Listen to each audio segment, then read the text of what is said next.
Hey, I'm Harry Mays, and the Eagles did exactly what they were supposed to do to one of the worst football teams in 2025. Bury them. Now, what does it portend for the playoffs? I have no flipping idea. I'm Jason Martinez, and one of the things we actually haven't talked about in over a week's time is Kevin Patullo. Does it warrant conversation? Oh, I think so. And it's because Nick Sirianni has actually made changes to this offense, though subtle. He's made the changes. We'll talk about all that and more on this edition of Locked On Eagles Squad Show. Fly, Eagles, fly. It's the Eagles Squad. Everything Philadelphia Eagles every week.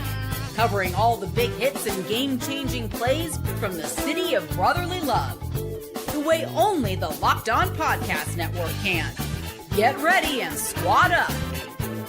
It's the Eagles Squad Show starting now.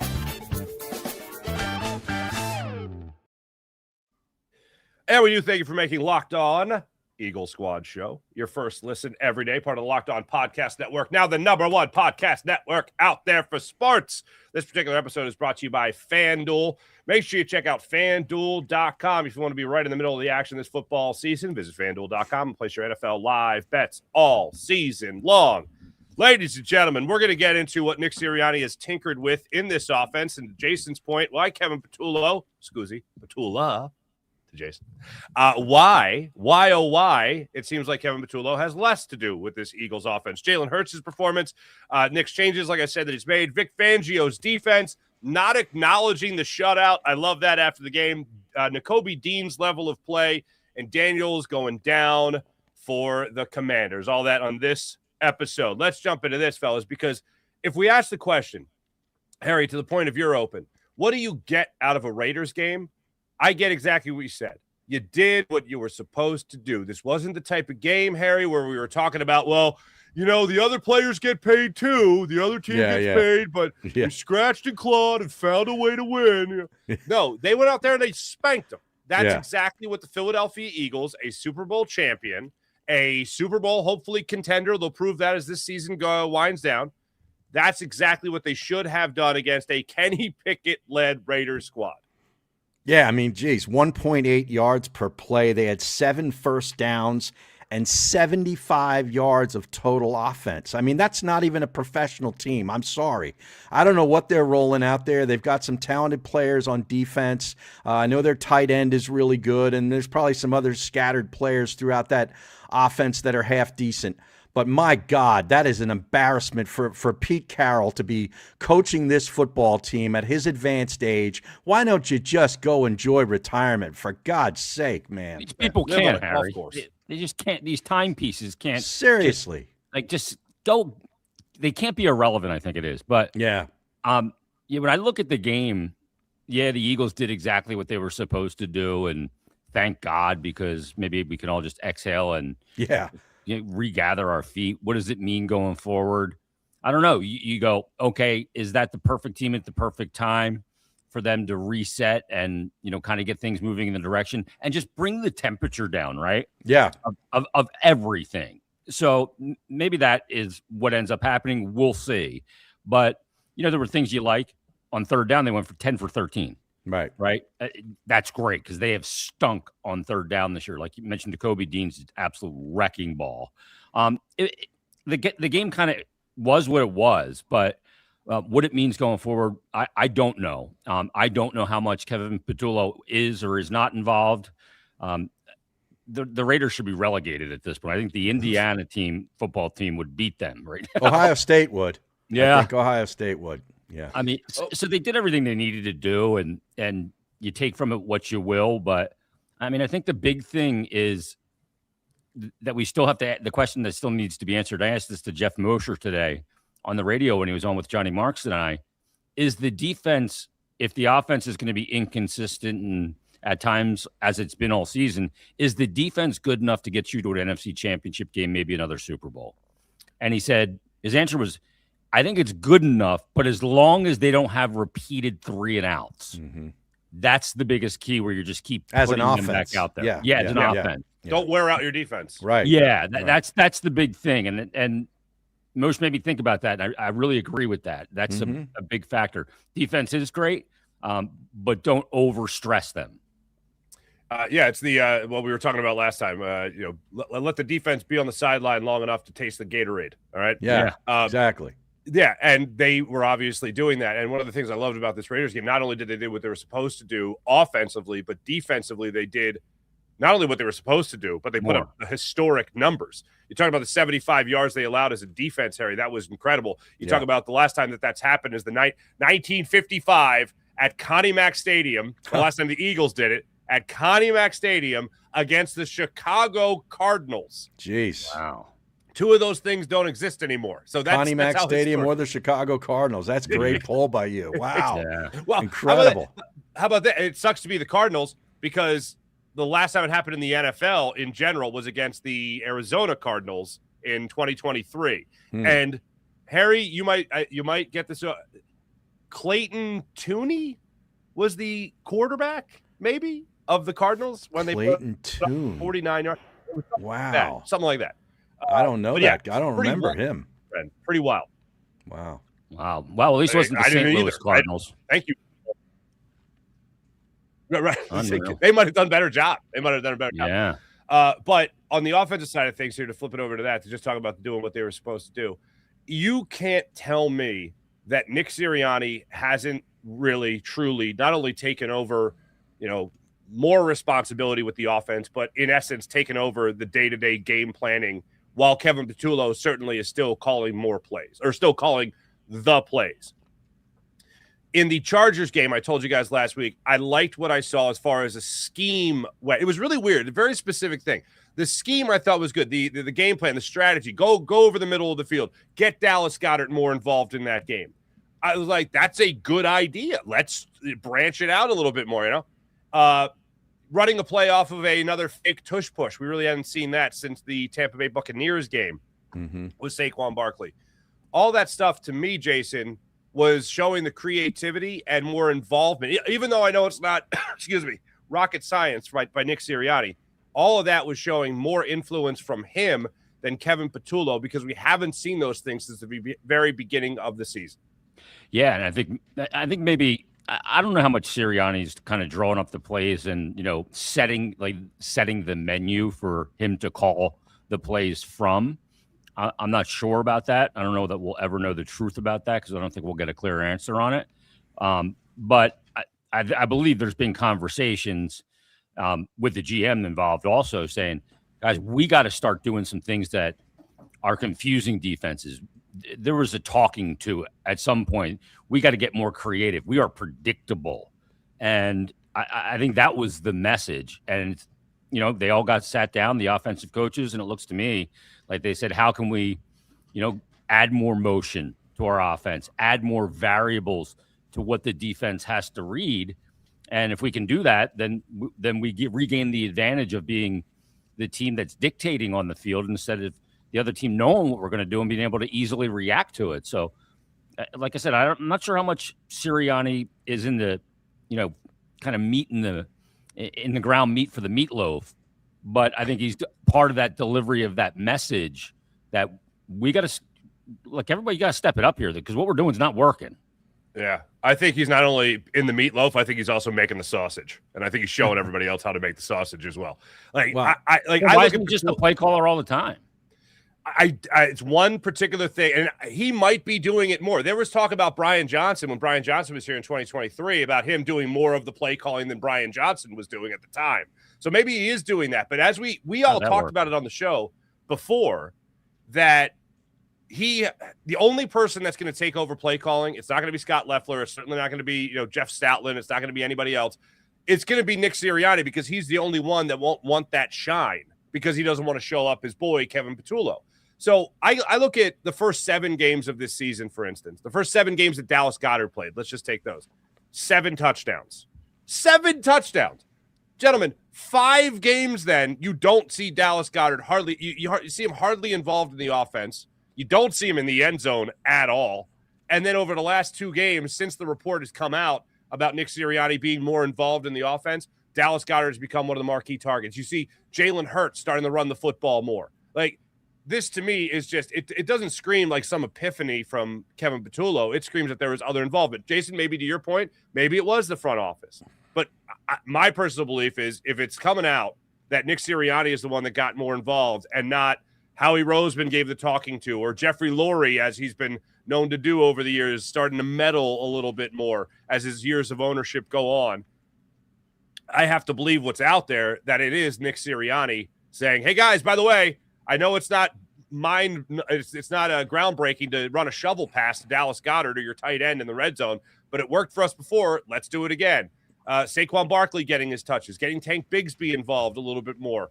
Jalen Hurts running the football, seeing more throws over the middle of the field, which certainly didn't work out in the Chargers game for multiple reasons, but seeing it even more so over this. Seeing that bang 8 to A.J. Brown down the middle of the field for the final touchdown was a thing of beauty. Seeing a rollout, the Dallas Goedert drop touchdown, a rollout, like even that's not supposed to be anything amazing, but it is to this Eagles offense because everything, Jason, to your point, was looking so damn predictable. But they start incorporating these things, and it's amazing. It's amazing. This thing we've heard from Nick Sirianni all season long about, do the things that require no talent. A rollout pass, it ain't that hard. All right. Again, it's not wizardry. They did that well. They almost executed, but they couldn't corral it. A rollout pass for a first down to, I think it was Dallas Goedert, just for a first down later in the game. Little things like this that we haven't seen implemented in the Eagles offense that, for me, scream somebody else is telling Kevin Patullo throughout the week, this is what we want to execute, this is what we want to do, and maybe even on game day calling a play or two. Well, this is something that we've kind of seen throughout the season is that, the Eagles will sort of find something, whether they stumble upon it or not, I don't know, but they find something that works in a particular game, in a particular situation, and then you never see it again, the rest of the game. And it's almost like, most teams offensively, especially if they find something that works, they keep doing it until the other team does something to take it away. Okay. And I know that sounds really basic, but I think football is kind of basic. I think it's these crazy coaches that try to make it more complicated than it really is.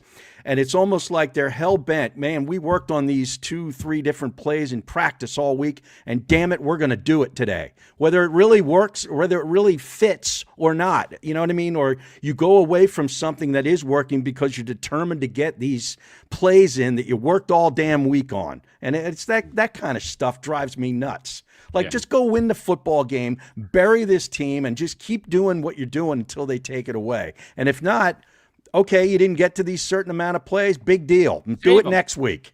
Yeah, save them. You don't have to. Just because you worked on something, you have to use it. By the way, doing things and having success with little talent is something I've excelled at. Right. Do more with less. Yes. Yes. And I can give less. I've always been a less is more guy. Yes. Oh, yeah. Yeah. And I'm ready to give even less. Right. So I can have more time for me. Yeah. Dallas Jason and I used to, on that note, Jason and I used to work with a guy that used to say, I'll try to do his cadence as best I can. Why give 100% when 75 will do? Yeah. Life advice, folks. Life advice. Back to Dallas Goedert real quick. He was unbelievable again. Yeah. The guy's got 9 touchdowns. He's been so good for this team this year. And the fact that he did go away he missed a couple of games, but I mean, overall, he's been really good. He only missed 1 game, but he's been really good for this team. He's going to get paid. And to me, that's always a great way to get a quarterback right, is using the tight end. Mm-hmm. It always seems to work. And, they executed all these different formations and looks and rollouts and this, that, and the third, like you mentioned, Farzy. But I think that's easier to do in a game where you're just curb stomping the opponent. I want to see him do that against a legit opponent. Right. That's going to be the key. Yeah. Doing this stuff against the Raiders, yeah. It's good, and they did what they were supposed to do without question. But we need to see it against, teams of a much higher stature, not teams that should be relegated to the XFL or World League. Yeah, and I know some of this was because of the opponent, like you're talking about, Jason, but you saw sort of a return to Jalen Hurts, only 15 pass attempts, like that 15 to 24 to 25 pass attempt Very sort balanced. of window is really where he belongs, in my view, because that's where he's, you're really utilizing the run game. Barkley didn't have 100 yards, but he had a bunch of rushes, and they sort of kept running the football. And I know at the end of the game, the stats got crazy because of that crazy long drive, which really typifies the Raiders. I mean, you put in Tanner McKee, Tank Bigsby, Cooper, and Calcaterra as your offensive weaponry, and they held the ball for almost 12 minutes. and converted 5 first downs, almost scored. Well, they could have scored probably if they really tried to score, and went 80 yards on 17 plays. I mean, that's what the Eagles were doing last year to grind out games. We saw those long drives where they just sort of suffocate the game and the opponent and wouldn't give the ball back. All right, Carsey, go get your kid from the bus stop. Like our brother. I know, right? All right, Harry. We'll be back right after this, ladies and gentlemen. Hey, let me tell you right now about the incredible people of FanDuel. That's right. NFL Sundays move fast. One big play, and suddenly everything feels different. FanDuel.com. You got to check it out right now. With FanDuel, you can place bets as the action unfolds in front of your very eyes. Every drive, every momentum swing, every highlight movement, everything. Live betting is best when the game starts to shift with a receiver getting hot, defensive team tightening up. Fans, let you jump into the action with FanDuel. Live point spreads, money lines instantly, all popping up right there on FanDuel. Player props update as guys heat up. You can even bet on the next touchdown scorer, the drive results, totals, and so much more. It keeps you locked in every snap, every drive, every possibility with FanDuel. So if you want to be right in the middle of the action this football season, visit FanDuel.com. That's FanDuel.com and place your NFL live bet all season long. FanDuel, the games move fast, and so can you. All right, it's Harry and I back. Mark's going to get the little one off the bus real quick as we're at a different time here. Harry, to your point, though, I mean, we didn't do a post-game show because we had some other commitments that we had to deal with. I know you were out of town. When the game ended, did you have this feeling of a sigh of relief? Like, I was unchanged. I'm still kind of like, yeah, whatever. Well, I didn't have a sigh of relief, but I bet the Eagles before the game, laying like 12.5 points. So when they went up, I guess it was like 24-0 maybe, I knew it was over and the bet was secure, and there was my sigh of relief. The overall winning the game and shutting them out is cool because that team, they don't deserve to score any points, to be honest with you, even on some fluke play or some turnover. So it was cool to get the shutout. But as far as a sigh of relief, I wouldn't really describe it at that. It's just like, well, you went out there and you handled your business today, and you move on. And then Dallas lost later on in the evening, which really took the pressure off because now the magic number is only 1, and they may get that this weekend in Washington. They only have to, a 1 win or 1 more loss by the Cowboys, and the division is yours, and you're secured with probably the 3 seed in the playoffs, hosting a playoff game against the number 6 seed, which right now looks like the 49ers, and we'll have to take that. But I wouldn't say it was a sigh of relief. I expected them to win. I expected them to win handily. I didn't know that they were going to shut this team out. But, man, after the first quarter, I just saw, like, man, this Raiders team has nothing. They really have nothing. They had less than I thought. Like, I thought, okay, they're a bad team. I get it. I hadn't watched them all year. But, man, watching them, I was like, man, Pete Carroll's a really respected coach. How is he dealing? How did he just not quit? Yeah, I mean, he's a guy that'll walk 3 miles on the sideline, chomping on the gum. Chomping on the gum, really pumping his guys up. And taking that headset up and down. Oh, he's all over the place, man, coaching his rear end off. And it ain't working. Yeah, he's the guy with a ton of energy, even though he's like 80-some years old at this point. He's late 70s, I think, Yeah, I mean, he's been a great coach, and he's just got to be driving him crazy. He said his guys are playing hard, but they just lack so much talent that they were outclassed. I mean, put it this way, the Raiders team does not like playing the participants of the Super Bowl last year because they lost to the Kansas City Chiefs 31-0. Yeah. They lost to the Eagles 31-0. Right. They've been shut out twice. And I think they won their opening week game against the Patriots. They did. Yeah, because then the Patriots went on to win like 10 in a row after that or something. Yeah. I think. But, yeah, you're right. I mean, But getting back to what I was saying about Hurts, with the pass attempts, that's sort of that 15 to 25 attempts window. He only attempted 15 passes. He was really efficient, 12 of 15. 3 of those 12 completions went for touchdowns. Yeah. Only 175 yards. But you look back at the previous couple of games, 40 attempts against the Chargers, loss. 34 attempts in a very windy, cold day at the Link on that Friday against the Bears. 34, loss. Against Dallas, 39. They had a 21-0 lead. He attempted 39 times. They end up losing the football game. Then you go back to Detroit and Green Bay, 28 and 26, more back towards that window. And I know there were bad weather. It was a lot of wind that maybe they would have thrown the ball more had the weather been more amenable. But they won both of those games. You look at the Giant game before the bye when we started to think maybe this was a get-right game. 20 attempts, win. 23 attempts in what I think was his best game of the year in Minnesota, 19 of 23 for 326 yards and 3 touchdowns. That's right in that window. A win. Yeah. It's. I don't think complicated. I don't think it's coincidence. Yeah, I don't think so either. And it seems like the formula for success for this team is very uncomplicated, but they've complicated it, which is odd. First down, they ran the ball 12 times. Yeah. First down, they passed the ball 12 times.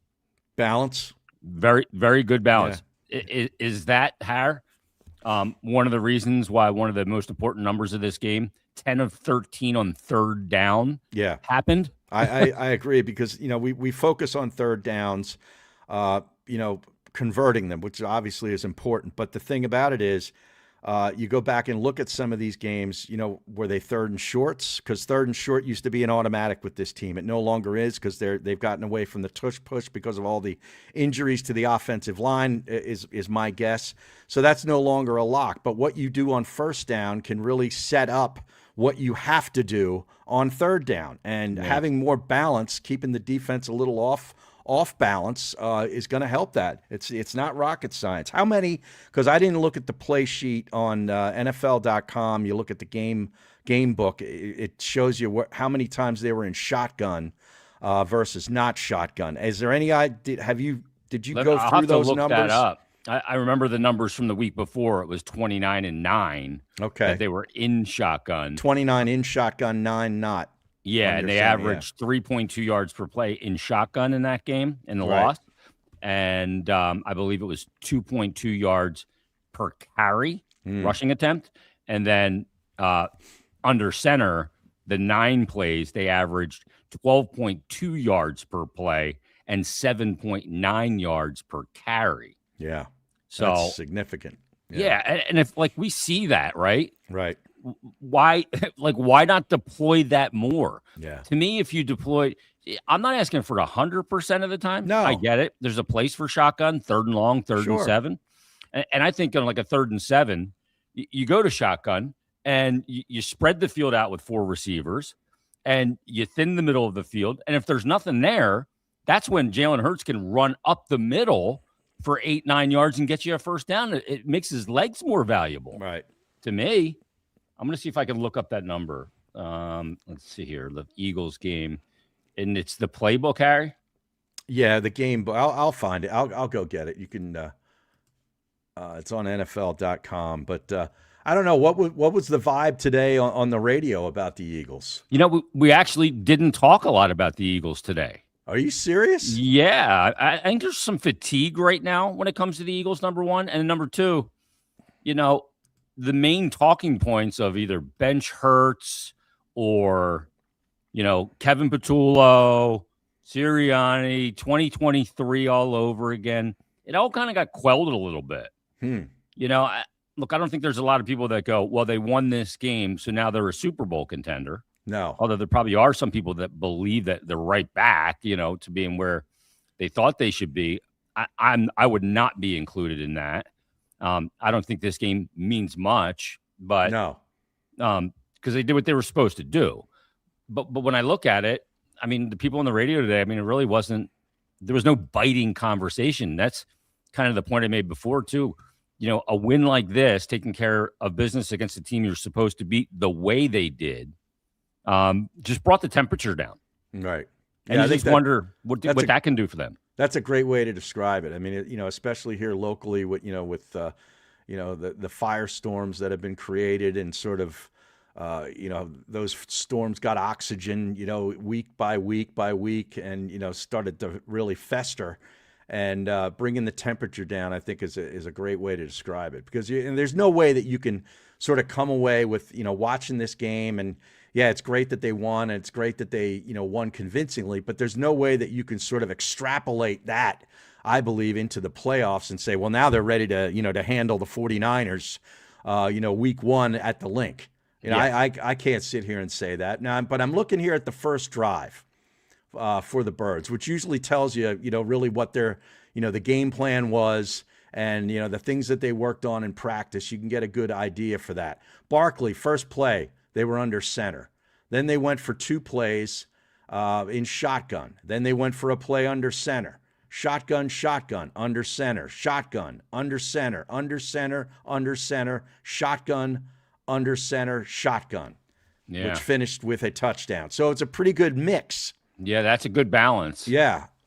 Especially when you consider how much they were going to shotgun before. Oh, yeah. I mean, it was like 90% pretty much. Most part of that was out of necessity, because Juergens was out, and what's his name? Tove can't do the long snapping. The long snap. Yeah. So part of that, was just out of necessity, and they just seem so much better out of shotgun. And part of it, I think, was the timing. Yeah. The defense, their defense is so tipped off when they're in shotgun as to when it's coming. They get a jump on you every time.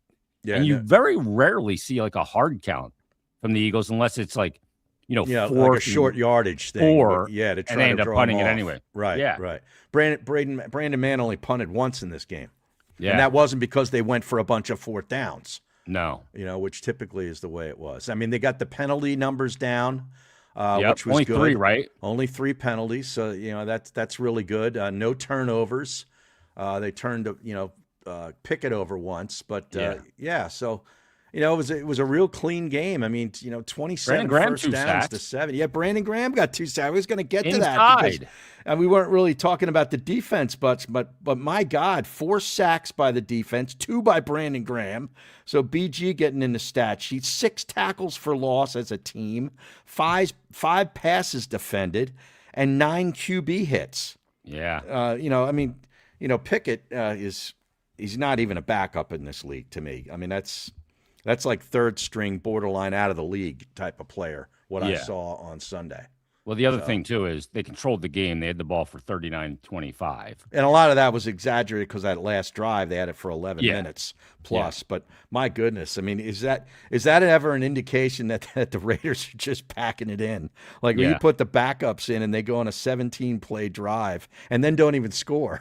Yeah, that's stunning.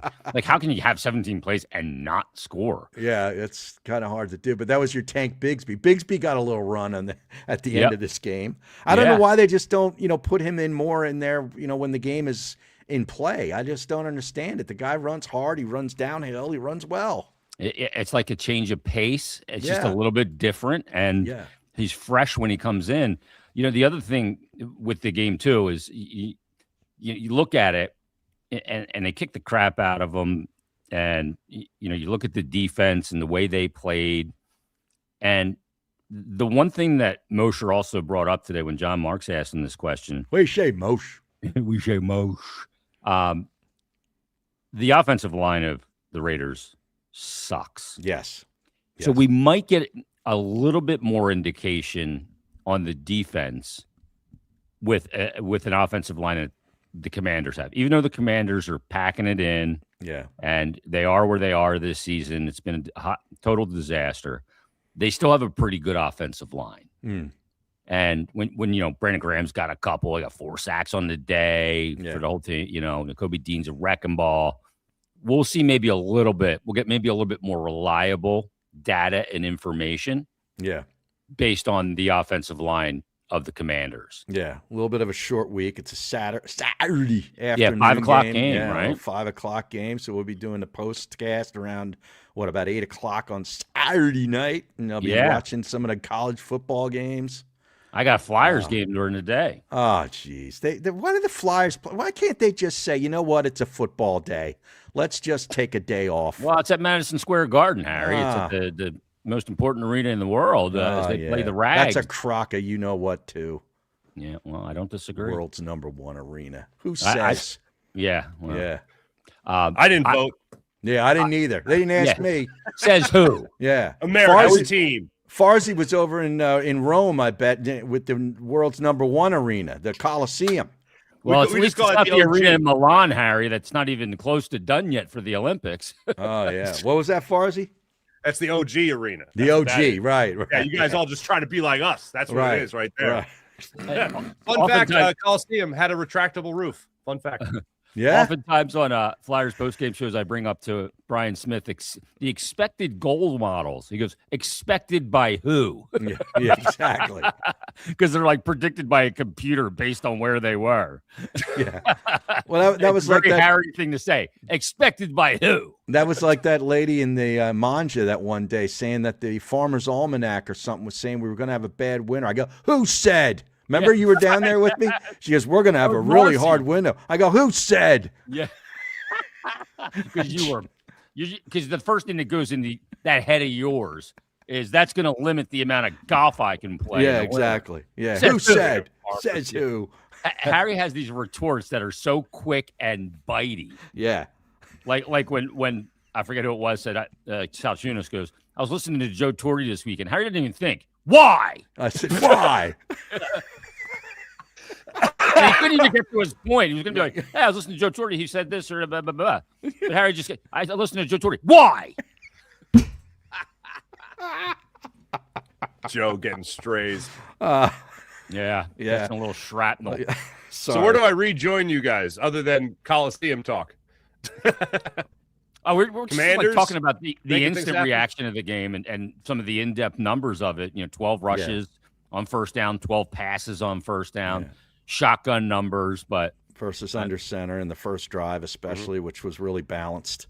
Yeah, but let's get into the defense because, I think pitching a shutout in the NFL is always big because it's just hard to, and Harry just mentioned it, for the Bears not even to get on the board is Raiders. Yeah. Or Raiders, it's just one of those things that I think can swell a defense's confidence, even though they stink, the Raiders. But is the defense going to end up being good enough to carry the offense if the offense is only capable of giving you like a good half? Jalen Carter comes back healthy and can. Well, when's that due? Well, I don't know, but as long as it's by the playoffs. Yeah. That's the other thing could help him. Mind. Yeah. This could be really fresh. Yeah, these two games, I mean, you love to have him against the Chargers because you lost that game. You shouldn't have needed him against the Raiders, and obviously you didn't. But you still generated, we highlighted this number last time, the best pressure rate of this NFL season against the Chargers without Jalen Carter. Oh, and also 7 sacks. Then you see Brandon Graham playing defensive tackle for this team. He gets 2 sacks in this game. Absolutely insane. Again, without Jalen Carter. Jalen Phillips has kind of been, I don't know if you want to call it rediscovered, but he's had a little bit of a great start, a little bit of a lull, and now bouncing back from that. Like all these guys, Adoree Jackson. When did you learn how to play? What the hell? When did this happen? Yeah, he's been good. And again, that's where you do factor in it's the Raiders. But he even played decent against the Chargers as well. So this defense could be going back to Harry, something that you pointed out, I know, earlier in the season, which is the true identity and the great consistency of this team winning football games or not. I think Adoree Jackson has a picture of Locked On Luigi in his locker and has been looking at that pregame for the last couple of weeks. Can he send that to me so I can see what he looks like? I haven't seen him in so long. He has really turned it up a notch, though. Really, seriously, yeah. Who, Luigi or no? Adoree Jackson. Luigi's always up, man. He's always he's always on, man. Yeah, he's always on. Yeah. Come on now. Yeah, not on the squad show. It's all right. That's all I care about. That's where I'm on. Right. Right. No, but he's always up on his skates. Does a great job with the Eagles Locked On all week long. And Yeah, he'll have a show today. He probably already did it.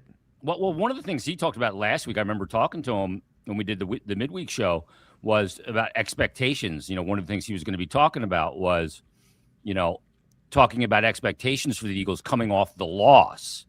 Now, I wonder if his expectations change at all coming off this win, because mine, I don't know where I am. A lot of times you feel like you have a vibe or a finger or a pulse of a team, especially at this point in the season. You go, I kind of know what they are, right?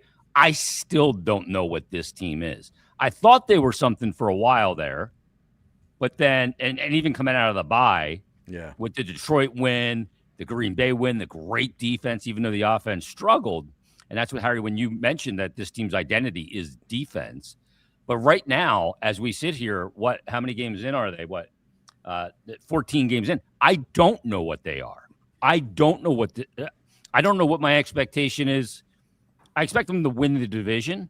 Yeah. But I don't know what to expect come playoff time. I don't know what happens when the Niners roll in here week 1 of the playoffs, which is right now that's looking like what it would be. I think that would be a pretty tough game. I think the Niners, are a team that nobody's really talking about, but yet keeps winning. Now, I know they beat Tennessee, and their schedule is not nearly as difficult as the Eagles is. They play in a really tough division, though, and are winning games. And, their quarterback's back to rolling. They got a great coach, great play caller, a great, sort of feel for the game until he gets a little too conservative with a lead sometimes in big games. But they've sustained that defense with some huge injuries to big-time personnel that is not coming back. But they don't seem to be blinking. It's sort of like what Detroit was doing last year, as they seem to have injury after injury after injury to some of their key defensive personnel, but yet kept winning until they got to the playoffs, got a little comfortable with the Commanders coming into their building and gave up the game. But the Niners are a team nobody's talking about, and yet I think they travel. They would travel and play really hard, and it would be a very tough game. But do you feel like you have a finger on what the Eagles are going to be at that time? No. And do you feel like we're going to learn a lot about what they're going to be with these next 3 games? Now, the Bills game is Buffalo a tough game. One. Yeah, that's it. Yeah. Well, I'll put it to you like this: keep doing what you're supposed to do. Now, I don't expect them to limit the Commanders to 75 yards or anything like that, but just put it like this. Here's if I was to say the needle moved at all after the Raiders game, it's definitely moved in the direction of not 2023. And that's what it's moved to. It hasn't moved to, 31-0 against the Raiders, Super Bowl bound. That. It definitely hasn't gone that direction. But it has helped me move a little bit more away from the 2023 season. But you could easily go back to that with a loss to Marcus Mariota's Washington Commanders. But as of right now, it's helped me take a step in the direction away from 2023, more in the step in the direction of treating these last 4 games, with the exception of the Bills, as a preseason at the end of the season to implement the things you really should have been doing all season long, if we're being real, and getting on the same page as an offense, getting Dallas Goedert involved while still not healthier, maybe get healthier with Lane Johnson and Jalen Carter, the entire offensive line. Jalen Carter on the defensive side of things. Practicing this week, I think. Did he walk through today? Did we get an injury report? He may have. I mean, this dude's an absolute warrior. What his body has been through for a very long time. At this point, wouldn't you just sort of save him maybe for one game prior to the playoffs to get him sort of back in game shape a little bit, and then just play the play? There's no need to ring him back this week, is there? I would. Yeah, because then you're talking about possibly playing him in Buffalo in potential terrible conditions. No, I'm talking about the final game against the Commanders at home. Like, play him in that game. If that means nothing, though, none of the starters will play. That's the only thing. Yeah, I mean, if there's a guy that can step right in, I feel like he's the guy that can do that. He's so shelve him until the playoffs. I wouldn't. I think that's mind the direction. He'll never let you do that, though. That's not the way he's wired. And what do you mean? You calling him? You think he's Joel Embiid? He's just going to just do what he wants and show up when he wants? You're not benching me? Say, I'm healthy enough to play. I'm playing. He's the exact opposite of Joel Embiid. That guy will play through anything. He's a hockey player type mentality. Hey, Joel Embiid broke his orbital bone. Stop. Yeah. Hey, It's a hockey injury. He was great last night, actually. He was. It would look like he turned the clock back a little bit. Did you feel that way, though, Mark, back in 2023 when the Eagles beat the New York Giants 33-25? They stemmed the tide of the 3-game skid. Yeah, I did go back to that since the Oakland game, and I looked at their schedule at the end of 2023, and I'm like, well, they didn't hold the Giants to 75 yards. They didn't shut out the Giants. They were up, I think it was like 20-3 at halftime, something like that, before the Giants put up 15 points in the fourth quarter. Yep, bingo. Okay. So this was a start-to-finish domination of another team. I never liked that 2023 team. They started out against the Patriots, and I remember Tyrod Taylor was the quarterback too. In the Patriots game? For the Giants. For the Giants in that game. Okay. I remember they started out that season against the Patriots, and I remember hearing after the game, hey, we just found a way to win. We did it. Were we great? No, but we found a way to win. Fast forward to like week 10. We weren't great, but we found a way to win. Yeah. It was just stuff like that throughout the season. I'm like, nothing is changing. They're not dominant. They had one dominant win against a banged up Fangio defense of the Dolphins. They were able to take it to the Buccaneers at one point earlier in that season and really win that game handily, which was surprising to a lot of people, and a lot of people have forgotten. But they just never looked like a team that was in control. And that, as I was saying last year, even about the Chiefs didn't scare me in the Super Bowl because they had not controlled a game throughout the entire season. You're talking about so many coming games. Back every week. Yeah, pretty much. And pretty much getting calls when they needed a call. Yeah. Very true. That's the Taylor Swift syndrome, Harry. Yeah, exactly. Yeah. How'd that work out? It's definitely moved away for me from the 2023 season. And this team defensively, it is. And here, let me tell you two big differences. I know Saquon hasn't been great this year, but they got Saquon Barkley. The other big difference is, who do you like more, Vic Fangio or a combination of Sean Desai and Matt Patricia? Yeah. Okay. Yeah. That's the saving grace of it all. Oh, and then the other part of it is that they have the horrible experience of 2023. And I know this isn't popular for a lot of people. You learn exactly. Oh, look at all these mistakes we made. Let's learn from it. And I believe that is something that has helped Nick Sirianni and the offense. I think that's something that's also helped maybe Jalen Hurts and the offense. But certainly the biggest difference is Fangio. What did Sirianni say today? Any pearls of wisdom? He got asked a question about Jalen Hurts and just the amount of runs. Like, what did you like about his runs? And he was like, a lot of yards, a lot of first downs.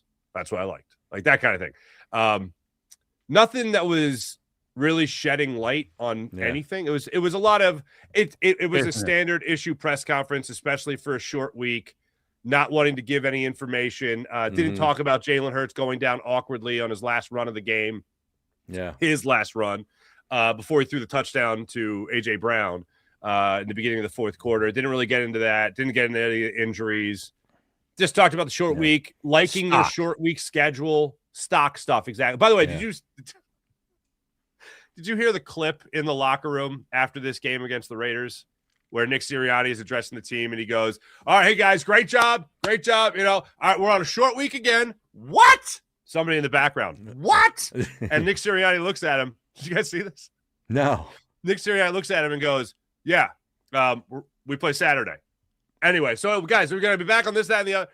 That was when at least one guy in the locker room found out that they play Saturday, not Sunday. Oh, wow. That's hilarious. That's great. It's the biggest bet I've made all year, though, this week was the Eagles, minus 12.5 on Sunday.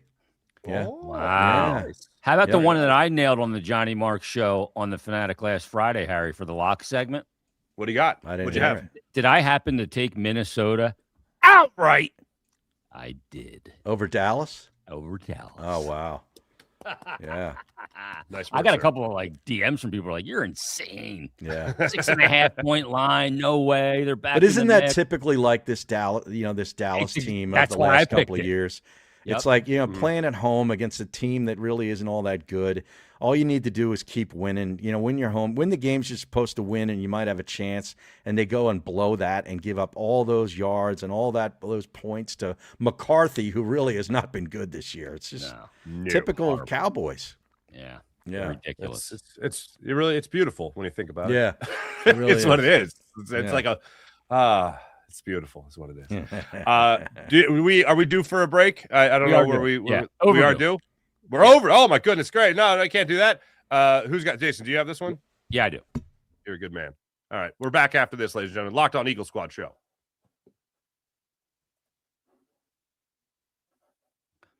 All right, let me tell you about Rocket Money. Money. Yes, keyword. Ever feel like your money just disappears each month? I do. It happens fast. Few subscriptions here, an impulse buy there, and suddenly the numbers in your bank account don't match the numbers in your head. You're like, oh my God, where did it all go? Well, it adds up. Rocket Money helps you get clarity, tracks every dollar, and helps you stay in control of your finances. And because managing your money, it shouldn't feel like a second job. It should be easier. But Rocket Money does the heavy lifting for you so you can save more and stress less, especially about money.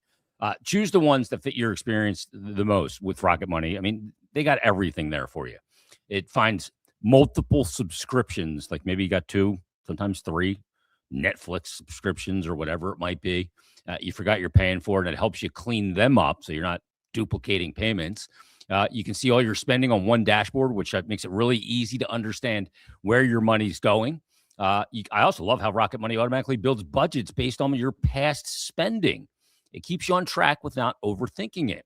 The bill alerts are great. Spending notifications help you catch small things before they turn into big expenses, and you're challenging it at the bank and all that stuff. Having the app, good times, save each month, and it keeps you consistent with your financial goals. And that is a big thing. And it does it stress-free. That's fantastic. So take control of your finances. Cancel your unwanted subscriptions with Rocket Money. Go to rocketmoney.com/lockedon and locked on today. That's rocketmoney.com/lockedon. rocketmoney.com/lockedon. Welcome back, Locked On Eagles Squad. There we go. Hey, everybody. Real quick, do you feel like Vic Fangio is like a warm blanket? Like comforting that he's here? Like you brought up past Matt Patricia and Desai. Like Vic Fangio to me is such a warm blanket because I know how accomplished and good at his job is, and I know how much the head coach will not meddle in his business. It makes me feel better. Yes, 100%.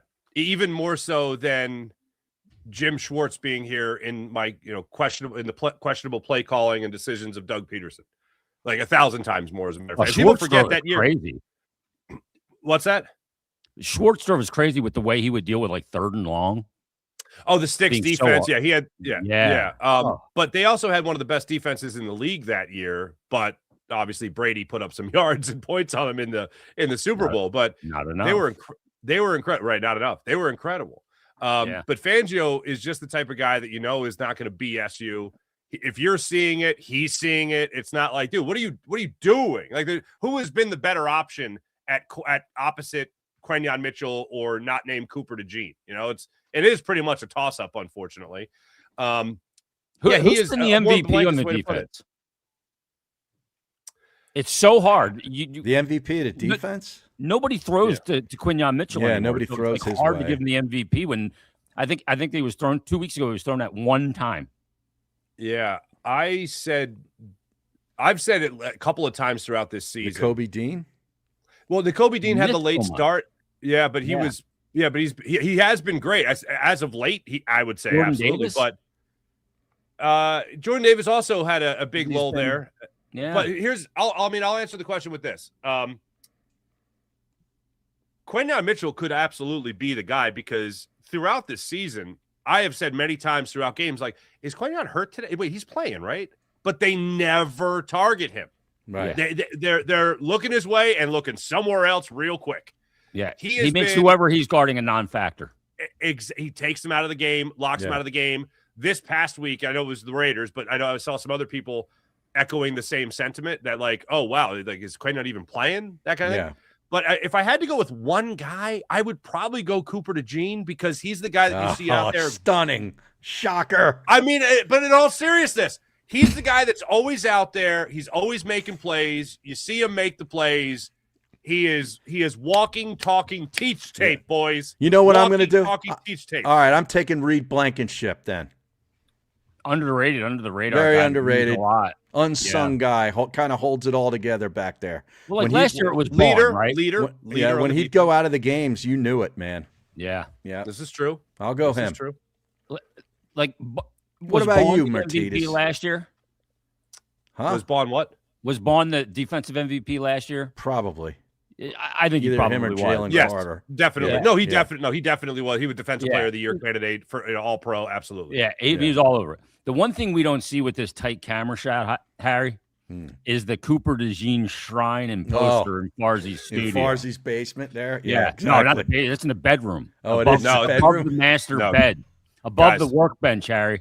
It's in the crawl space, okay? Because I dare not stand before Cooper DeJean. Okay, Yeah. I kneel. All right, I kneel and Hey, he worship. got a dumb penalty this week. I like it. Yeah, it was a dumb penalty.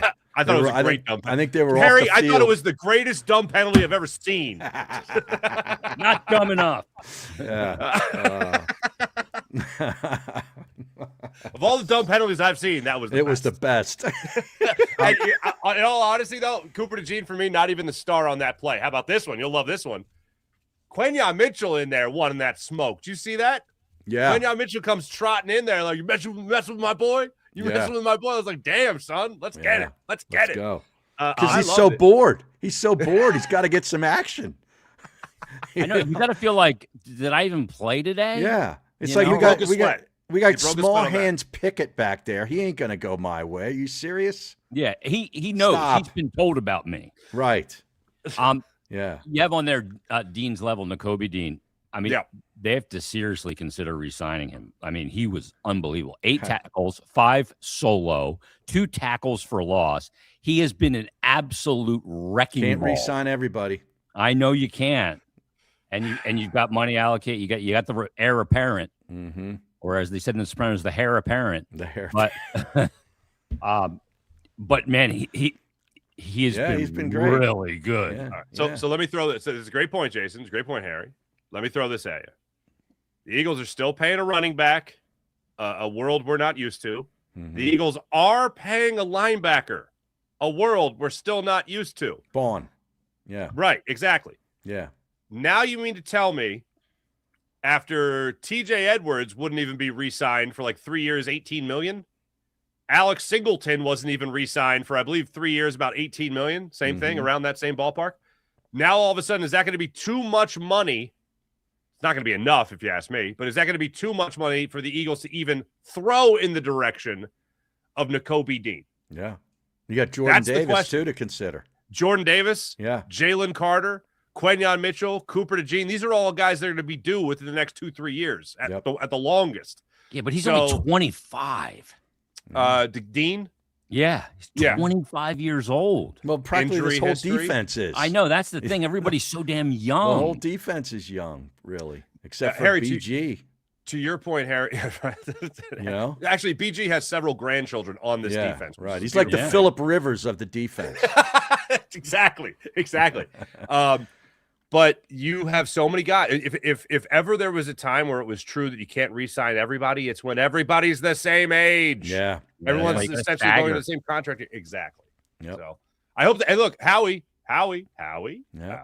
figure it Nobody Figure it kicks the out. can down the road better than Howie Roseman, man. No, you're Maybe if you do absolutely right. trade AJ Brown in the offseason, maybe Yeah. free up money. Maybe that's the way you're able to pay some other guys. Now, I'm not suggesting But you have do to that. replace Right, him, right. but you're Yeah, not put it- replacing a number one because Devontae becomes your number one. Put it on the record, Farzi, that you're not saying you want him out of town. Okay. AJ Brown. AJ Brown. I do not want him out of town. All right. Good. I don't care if I For want everybody him to out hear that. I knew it, but for, before for- people go crazy.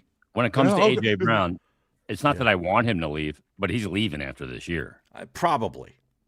No, I think that's. If I had to bet on it, I'd say he's going to be somewhere else. Give me a percentage, Harry. 70. 75. Yeah, 70%. I was going to say, if you're betting on it, that's 70 plus. Yeah. Yeah. I'd say it's around there as well. Buck 60 on the money line, Harry. Yeah. That he stays. Yeah, this Nakobe Dean though, man. Yeah. From the minute he came back from injury, Yeah. just an animal. Mhm. He has been fun to watch. I don't Did want to you- lose. Did you catch him right when he came back? I think it was after the Giants game when he played Yeah, when he just sucked the special guy. teams. That too. Yeah. But they called him at his locker and he was talking. They're like, so what's it like to be back? And he he wasn't a jerk about it by any means, but he was just like taken aback. He's like, well, wait, I've been here. Yeah. Like, what do you mean come back? Like, I've been here. Like, I've been at practice. I've been at the training camp. I've been coaching up Jihad Campbell. I've been with Zach Bond. I've been at every practice. I've been in every meeting. I've been in every film session. He was like, and I appreciate this because it shows the competitor. Like, yeah, like, what do you mean? Like, I've been here. I haven't been playing, but I haven't missed any That's time. what the reporter meant, Nakobe. Yeah, I know. Now we can leave. But I like the idea of at least taking a little offense to that, because there are guys that don't do as much as Nakobe did while they're not playing. They go in early, they rehab, and they go home. Mm-hmm. Right. But no, he kept it going, man. He kept it going. Well, you know, typically in the NFL, if you're injured, you're persona non grata pretty much from the rest of the team and the coaching staff. Yeah, you're not hurt. this team. You're like you're not not a part of it in most cases. And that's one of the things that kills a lot of players. Which is weird. Yeah. You know. Same thing in the NHL. Like, they go in early, they skate, they work out, they do all their stuff, get to the rehab, and they're gone. Yeah. And they are forgotten until they're available again. Mm-hmm. Harry, you just brought up something that literally haunts my dreams still. And it's one of those things that just lives rent-free in my brain. Mm-hmm. I was told during Brian Dawkins' tenure in Philadelphia, there was a small stint where I think towards the end of his career, he got that stinger injury. In the neck. Yeah. Yeah. Shoulder, yeah. I talked to a member of that secondary, off the record, so I'm not going to mention his name, but it was a situation where I remember they were playing in Minnesota, and he was getting in. I think the player's name was Colt McCoy.